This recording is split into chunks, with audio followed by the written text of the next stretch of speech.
Hi there, friends. Thank you so much for joining us for this weekend edition of Jamaica Magazine. I'm your host, Adrian Atkinson. In this half-hour package, we are exploring Jamaica's business prospects and feeding the nation through farming. Sit back and relax with us for these and more exciting features packaged for your viewing pleasure. Hey Anna, what's up? Girl, me just get someone for jury duty, but me don't want to have anything to do with courthouse. This is your chance to help someone get justice.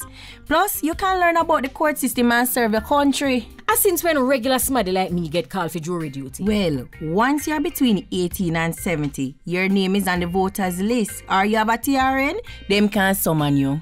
Contact the Court Administration Division for further information at 876-754-8337 or visit the Supreme Court website at www.supremecourt.gov.jm. Brought to you by the Justice Undertakings for Social Transformation Program, a project funded by Global Affairs Canada.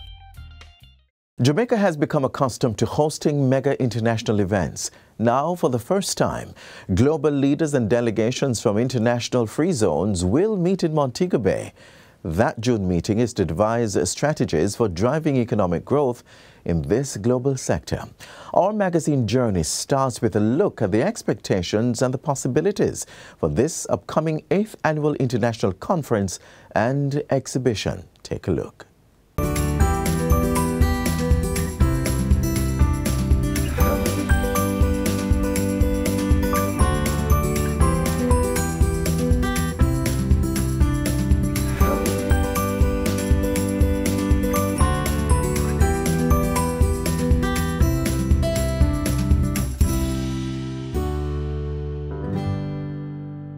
On behalf of your government, on behalf of all the local organizing committee, I officially declare the launch of AC8 Jamaica Montego Bay, 13 to the 17th of June. We'll see you there. Thank you so much.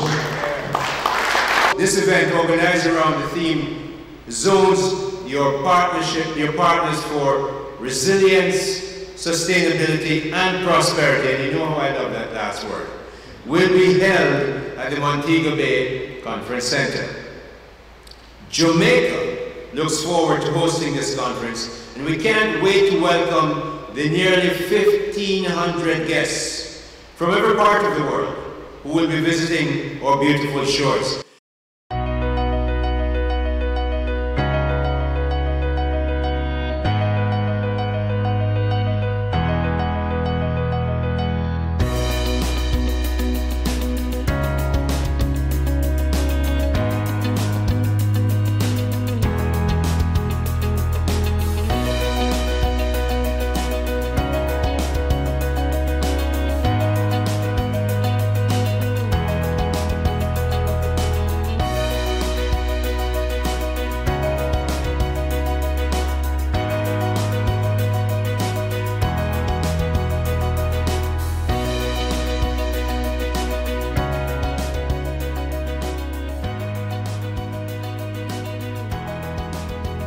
Jamaica will be showcased as an ideal location for special economic zone investment and provide a significant injection to our tourism destination plan. The event will also serve to introduce new people to our exciting tourism product while exhibiting brand Jamaica to future investors.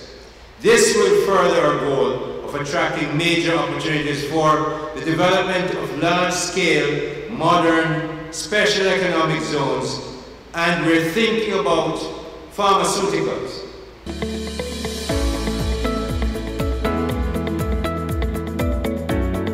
Let's look at it this way. Firstly, when you have these larger multinational organizations operating from zones in Jamaica, there are goods and services that they must buy in Jamaica. And what we are doing at the Special Economic Zone Authority and a little wider through our ministry is to ensure that there are linkage programs established that when these investors are operating from Jamaica, that when these multinational corporations are operating from Jamaica, they are purchasing certain goods and services from the local economy.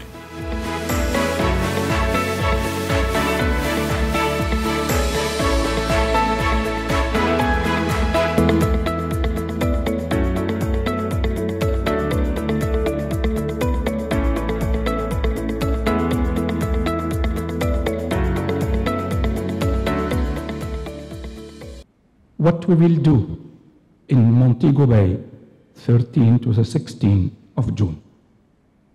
We will deal with 5 topics.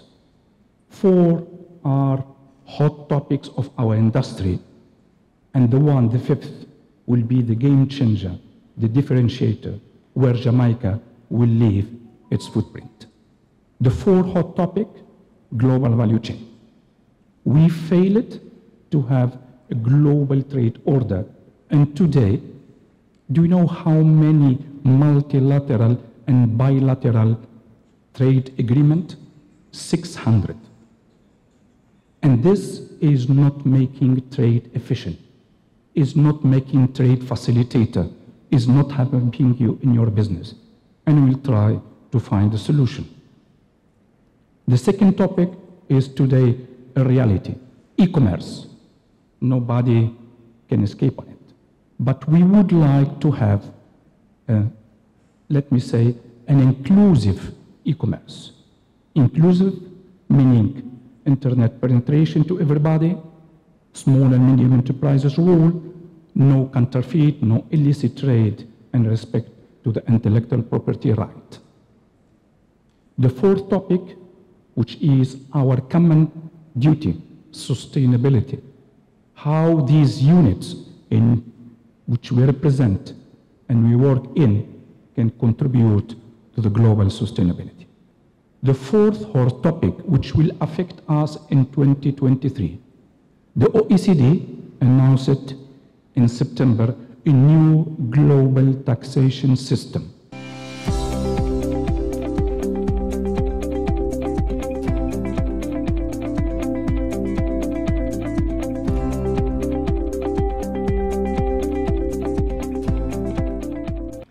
The modern free zone accommodates broadcast management, event management, film production and post-production, media and marketing services, music and entertainment. There is also the exciting prospect of new media, which covers activities such as photography, web design, and broader digital media services, including the creation and management of mobile phone applications. So as we look forward to the 8th staging of AICE, I thank the World Free Zone Organization and our local and international partners and our expected participants for their confidence in Jamaica. Simply put, we recognize that the accelerated economic development of Jamaica will come through the development of our entertainment, cultural, and creative industries.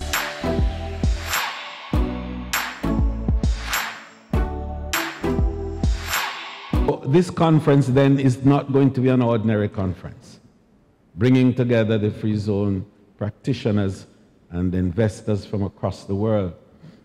It must be a conference in which we look at how the future will emerge and how we're going to respond to these disruptions caused by what we call the entrepause.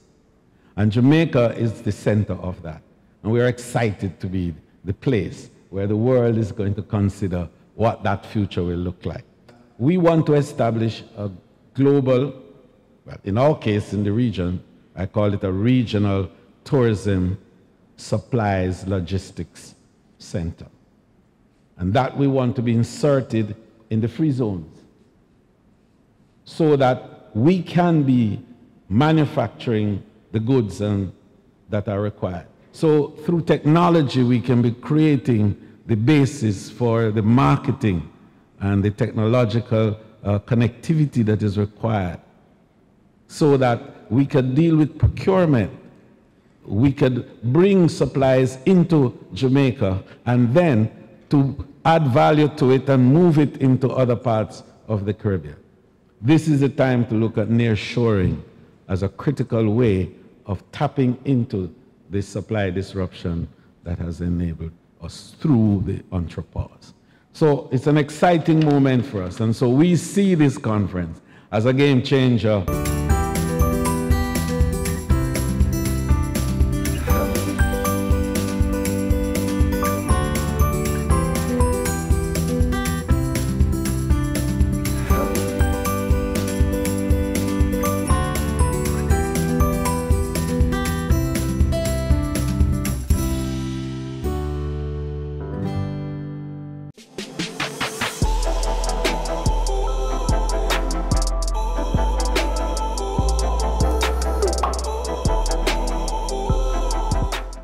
While the energy and momentum builds for business growth in the world's free zones and economic zones, Jamaica is positioned to capitalize on the investment and returns to be gained.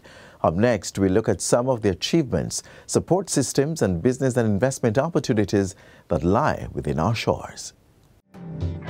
Our story is one of resilience, where the versatility and hardiness of wood and the adaptability and openness of water have created a nation that is Talawa. It is this philosophy that has enabled a robust business environment, recognized as the country with the world's highest performing stock market, the best Caribbean country for doing business, the easiest place to start a business and to get credit, #1 in the Caribbean and 8th in Latin America and the Caribbean for cargo movement, the best destination in the Caribbean. This is Jamaica, Jamrock, the place called Yard. This philosophy has birthed a competitive business environment supporting large-scale investments through developments in infrastructure, governance, manufacturing, trade, and logistics and services.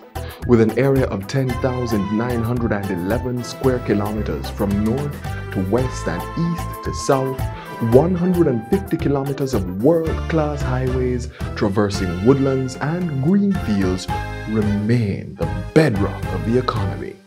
From there, supporting road networks journey through stories that resonate in the hearts of families. 3 international airports, with the Caribbean's leading Sangster International Airport, and 4 domestic landing strips extend the creative and enterprising spirit of those who call this rock home, all supported by a robust maritime industry. Jamaica's stable democratic governance structure is balanced by strong legislative and executive arms with an independent judiciary. This system facilitates numerous trade and bilateral partnerships that have generated over $6 billion United States dollars in foreign direct investment, or FDI, over the past 10 years. With improved fiscal management, the Green Isle of the Indies is the 3rd largest recipient of FDI inflows in the Caribbean and the 2nd largest in the small island developing states. The country remains a prime manufacturing hub. The natural resources and the supportive framework creates an ideal ecosystem for agro-processing, light assembly and contract manufacturing, fabrication and limestone-based industries. Homegrown conglomerates including Grace Kennedy, Continental Baking Company Limited, Jamaica Producers Group Limited and Red Stripe are several of the brands recognized internationally for excellence. With expanded and upgraded port facilities island-wide, the country is capitalizing on the additional trade opportunities accessible through the docking of post-Panamax ships. These investments have positioned the Port of Kingston as the Caribbean's 2nd largest transshipment and multi-purpose hub. With 51 designated special economic zones, Jamaica is emerging as the 4th global logistics node interconnecting continents and people. With a sustainability approach, the expansion and build-out of economic zones are creating the ideal conditions for attracting global investments. Service with a smile and a no-problem attitude defines the service industry in Jamaica. This sector contributes to over 2/3 of the country's gross domestic product, thus asserting the industry as a key growth area. This is further supported by a cost-competitive workforce. Jamaica remains the largest English-speaking country in the Western Hemisphere. With an enabling infrastructure for investment and growth, this little rock is a business paradise with prime opportunities for swift delivery to consumers and substantial cost savings. So whether it is 19 degrees north or just over 3 hours from the United States mainland, choose your spot. Let's meet and discuss. Where multi-hued seas kiss sandy beaches, palm trees provide shade for notepads, and refreshment is the universal taste of Yard.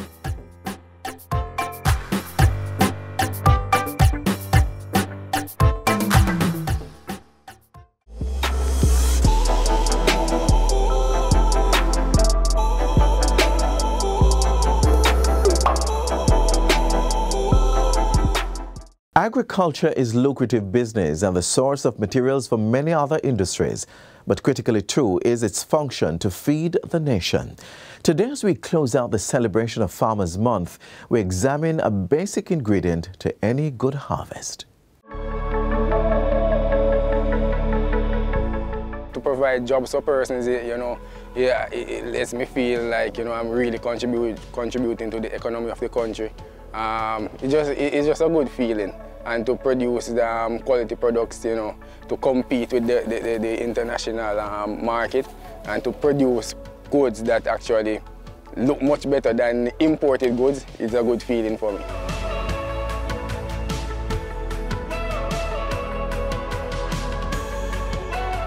Agro Investment Corporation continues to scout for lands in Jamaica that are best suited for agricultural production through the National Land Agency and the Commission of Lands, and also with private enterprises. So wherever there is unused government lands or private lands, Agro Investment Corporation will profile these lands. So by now, we should all be aware of the benefits of leasing lands from the government. But once you've leased the land, how do you maximize returns? Well, knowing the soil type is important. For instance, did you know that over in the Ebony Park Spring Plain Agro Park, the soil type impacts the kinds of crops that can be planted there? Ebony Park Agro Park is about 1,100 acres, and likewise the Spring Plain, and that's roughly all the lands within there. There are areas of non-arable areas, but there are arable areas. Arable areas amount on the Ebony Park side to about 800 acres. There's a lot of different soil types, predominantly Bonegate, clay loam. Basically anything can grow here. Once it requires a pH of about 6.5 to about 7. There are pockets where the pH might fall to about 5.5, 5.8.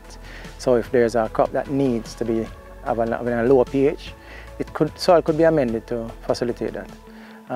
But basically anything will grow. So let's revisit our checklist. We've applied and submitted all the necessary documentations, including proof of our capacity to invest in the land. We've learned about soil types and pH balances in the soil. What's next after you've been approved? They would assign you a plot number, or they'd give you a designated area to where you'd be assigned. I guess you'd view it to see maybe what you'd need to do. If it needs a bit of clearing, you might want to look at that, how you'd go about doing that. You'll be advised as to the best way to get that done. You might want to go to the NIC because our water is pressurized, and so the NIC supplies it. So a part of your contract would give you the ability to go to NIC with tenure of land, and then they would then come and put your meter on so that you get ready supply for water. We also offer tractor services to plow, harrow, farrow, and other activities that you might want, rotovate and so on, for your lands. So you'll be able to do that. Once you do that, we could tell you of maybe different cycles, crop cycles, where you might want to plant, best time for certain crop. You might be able to go out of these seasons, but at least we'll be able to tell you that this crop does well in a particular season. The risk might be higher in another season, but so might be the returns. So you could get advice as to that. So local advice will be there ready for you. Meet Henry Givens, a youth farmer who is a beneficiary of this initiative. He started out acquiring just 5 acres of land, and today he is up to 15. Givens plants various crops at different stages, including Scotch bonnet pepper, sweet potato, and Maruga red watermelons, as well as slicing and plummy tomatoes. Leasing land from the government, it is actually beneficial, and at the point where I would actually want to lease more if available. I am not employed otherwise, so it allows me to take care of my 2 babies, and it allows me to eat and survive. So it is something very beneficial, I would say. Life here at Ebony Park, it's twofold. It's good sometimes, and sometimes it's challenging. One, persons around, some persons, they know what to do with their crops, for example, and they don't want to do it. So sometimes, we have a lot of pest and disease outbreak, and some persons just don't want to invest the funds or do what is right to actually, make the agro park much better and a much cleaner environment. And then, also sometimes there's a major issue with the whole irrigation system. It costs a lot sometimes because even if you look into the pepper field, you know, sun scalding is a result of a lack of water supply sometimes. But you know, it's a blessing. You know, there is not only negative because, you know, once you have irrigation, then, you know, without the irrigation, I couldn't do anything like this, none at all. Farming can be an expensive venture, but it's also beneficial. As a youth farmer, the challenges may not even be financial. Some older persons, because you're so, well, relatively young, they don't want to work with you because they said they don't want to work with a younger person. However, you know, sometimes it's good to know that, you know, for some persons that really can't afford to go into the farming as deep, that you can provide them with not only a job, but you can also assist them with technical, you know, technical advice to improve their smaller production that they do as well. My advice to younger farmers or investors is that they should not be discouraged or swayed from agriculture. It is something that can be beneficial, and, you know, is a good way to make a good foundation for themselves and their families. So it's something that they should look into and be strong about it. That's the only way we can build our country.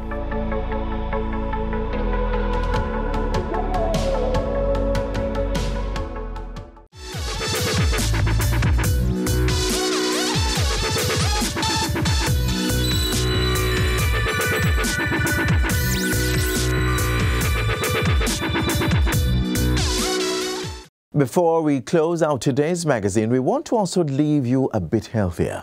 So follow me on this path to good health with a look at how you can measure your caloric intake and prevent non-communicable diseases. We are examining food labels next.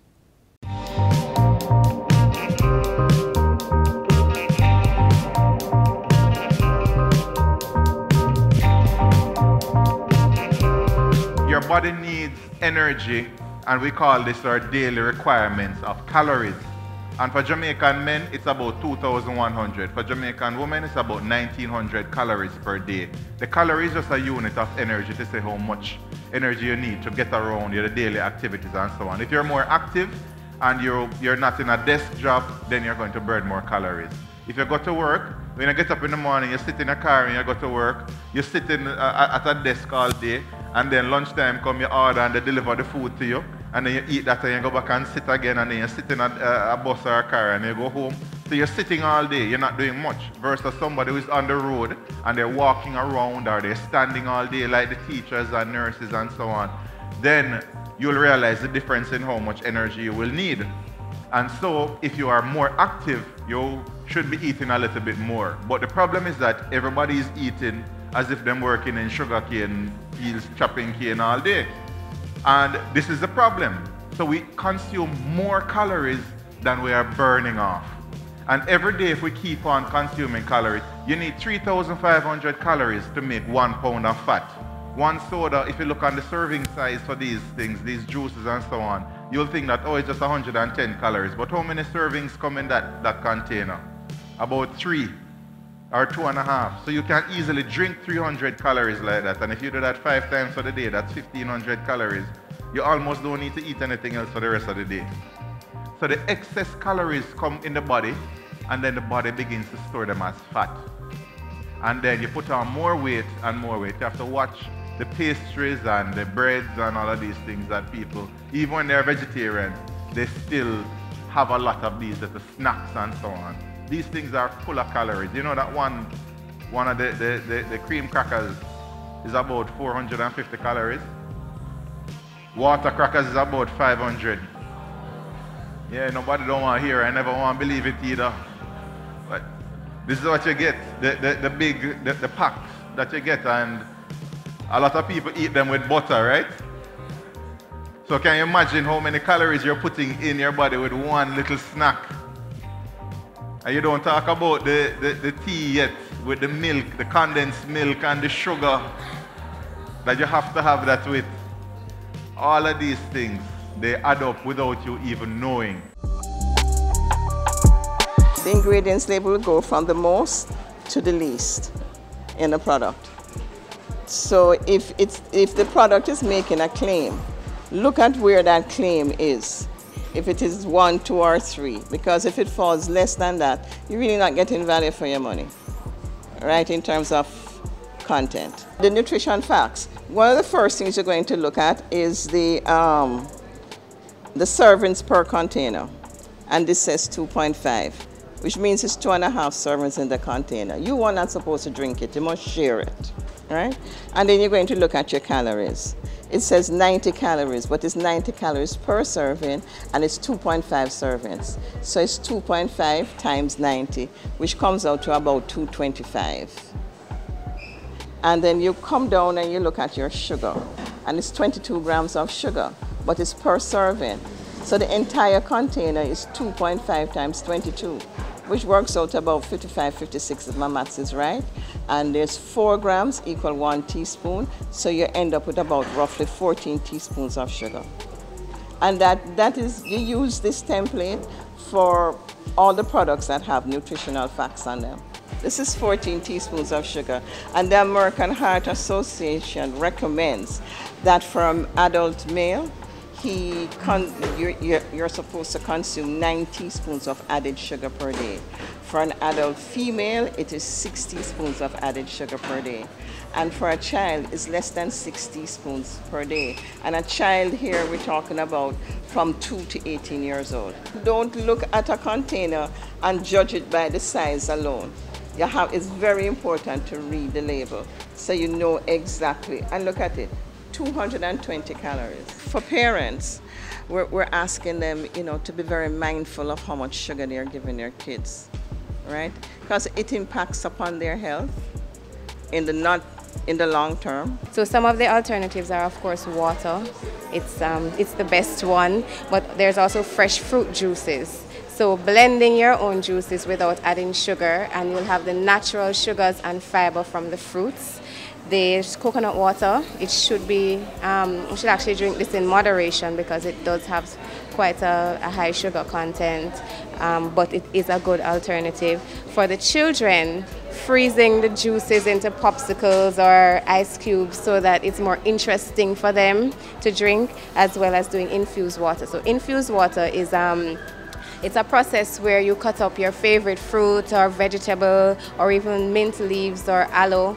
You place it in water overnight so that the vitamins, the minerals, all the goodness from the fruits and vegetables are infused into the water, and you can have that.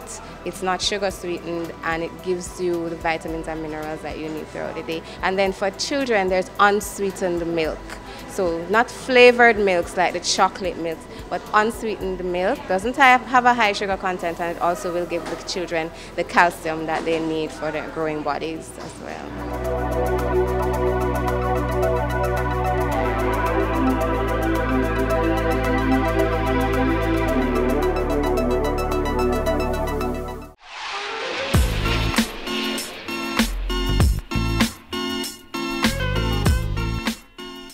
And that's all on the pages of Jamaica Magazine for today. Be sure to join us again tomorrow for another show. Until then, there is more to watch on our YouTube channel and website, jis.gov.jm. Also, check out all the major social media platforms and our mobile app that's Android and iOS compatible. On behalf of the entire production team, I'm Adrian Atkinson. Till next time, do take care and keep safe.